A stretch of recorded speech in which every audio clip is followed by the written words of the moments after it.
The Haunting of Riverdale Road. In the outskirts of Thornton, Colorado, lined with majestic trees and expansive fields, Riverdale Road slithered through the landscape, winding its way towards urban bustle.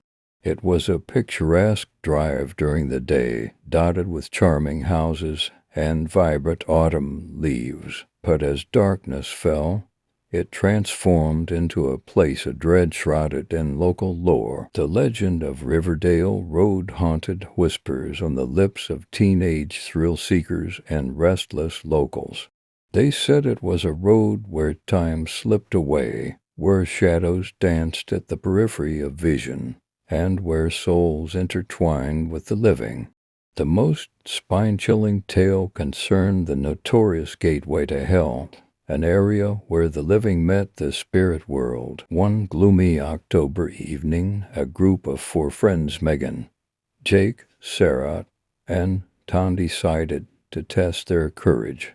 They set out in Jake's old Jeep, a vehicle that had seen better days, that was perfect for their impromptu adventure. The night air was crisp, the moon barely showing its face behind thick clouds, casting an ethereal light on the winding road. As they drove down Riverdale, the atmosphere changed. Street lights flickered as if enchanted, and the once quaint houses morphed into husks of their former selves. Megan felt an unsettling chill crawl up her spine, equal parts excitement and dread. "Are you sure this is a good idea?" she asked, her voice wavering slightly. "Come on, it'll be fine. It's just a road," Jake insisted, though his bravado faltered slightly under Megan's apprehensive gaze. They parked the Jeep by the infamous spot, the gateway to hell. An expanse of deep darkness awaited them, where even moonlight seemed hesitant to pierce through. Not wanting to seem cowardly, they stepped out into the cold night, the crunch of fallen leaves underfoot the only sound in the unsettling stillness. "I heard you can see the ghost of a woman here," Sarah whispered, excitement and fear dancing in her voice. "They say she died in a horrific accident, looking for her lost child." "Yeah, right," Jake scoffed. "It's all nonsense. Just local stories to scare tourists." As they approached the edge of the road, the air thickened, weighed down by a sense of foreboding. The eerie silence pressed in on them like a tangible force, and even the wind seemed to hush in reverence. They huddled close together, each unwilling to admit the gnawing fear that nestled within their chests. A sudden rustle broke the stillness, and they turned their heads in unison, eyes wide with terror. "Did you hear that?" Tom asked, concern edging his voice. "Probably just an animal. Let's keep moving," Jake suggested, though he too felt the hairs on the back of his neck stand on end. They continued toward a small bridge that spanned the narrow creek, its waters glinting ominously in the feeble moonlight. As they stepped onto the bridge, a fresh wave of unease washed over them.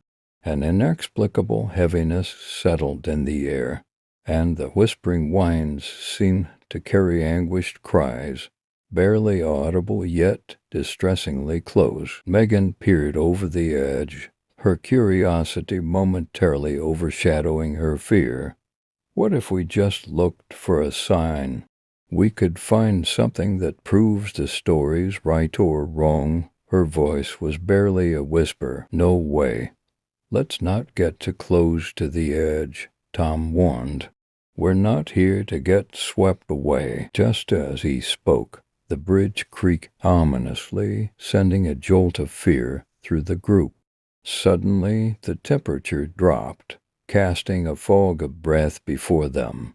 The darkness around them thickened, and indecipherable murmurs filled the air, weaving through the branches, swirling around their ears. "Let's get out of here," Sarah urged, her voice trembling. But before they could move, They heard it, a desperate cry echoing through the night. A woman's voice, filled with a haunting sorrow. "Help me, please." The friends froze, eyes wide with disbelief. A figure emerged from the shadows at the edge of the road. A woman dressed in tattered white clothing, a long gown that flowed eerily in the night air, appeared before them, her face gaunt and eyes glistening with etched tears. "Find my child," she cried, reaching toward them with a trembling hand. "He needs you." Panic surged through Megan's body, and she stepped back instinctively. "Run!" Jake shouted, breaking the paralysis that had gripped them. They raced back toward the jeep, their hearts pounding in their chests and terror propelling them forward. As they dashed through the darkness, the sound of the woman's cries echoed, wrapping around them like shadows. "Please help me." They reached the jeep, breathless and shaken. Jake fumbled with the keys, desperately trying to start the engine as the spirit's wails intensified. "What just happened?" Tom gasped, glancing back at the road from which they had fled. She was real," Sarah stammered, her voice shaky. "We have to do something." "No, we don't. We just have to get out of here," Jake yelled, heart racing as the engine sputtered, stalling again. At that moment, the air shifted, the oppressive weight lifting slightly as cold fingers slipped away. Just when it felt like hope was lost, the engine finally roared to life, and they sped down Riverdale Road, fear and adrenaline coursing through their veins. As they escaped, the whispers fading into the night behind them, they couldn't shake the feeling that something had followed them.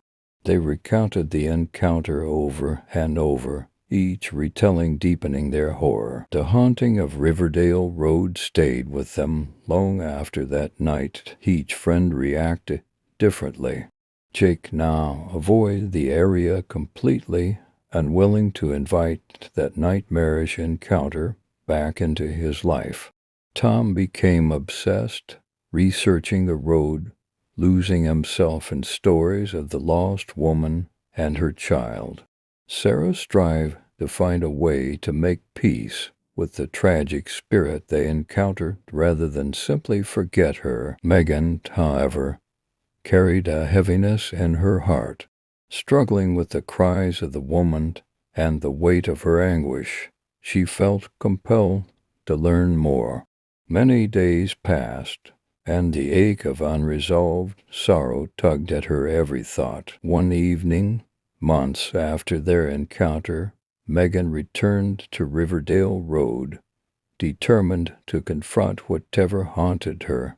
She parked her car near the spot where they had met the ghostly figure, gathered her breath, and prepared to shine a light into the darkness. "Is anyone here?" she called, her voice cracking in the stillness. "I want to help you." The moonlight cast eerie shadows on the trees, and in the quiet of the night, a piercing cry echoed from the depths of the forest, carrying with it the weight of a mother's grief.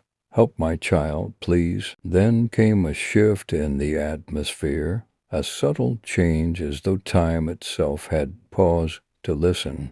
Somewhere in the air, Megan felt a tug of warmth, a whisper that settled gently against her skin. Compelled to follow the sound, she ventured into the darkness, her heart racing with every step. Could she really find the child? Would she find peace for the woman? As she wandered deeper into the woods along the road, the cries softened into a melodic humming, the world around her reflecting the crux of her heart. In that moment, Megan knew the road was a bridge between the living and the lost, where love and pain intertwined. As darkness enveloped the trees once more, a single thought flickered. Some mysteries were meant to be solved, but others were bound to haunt those who dared to uncover them. The chilling embrace of Riverdale Road remained, waiting for the next curious soul willing to heed its call. a constant reminder of the intersection between life and what lies beyond.